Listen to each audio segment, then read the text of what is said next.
والقمر إذا تلاها والنهار إذا جلاها والليل إذا يغشاها والسماء وما بناها والأرض وما طحاها ونفس وما سواها فألحمها فجورها وتقواها قد أفلح من زكاها وقد خاب من دساها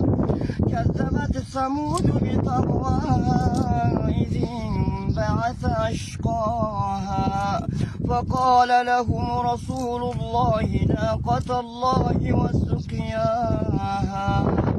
فكذبوه فعقروها فدمدم عليهم ربهم بذنبهم فسواها ولا يخاف عقباها صدق الله العظيم.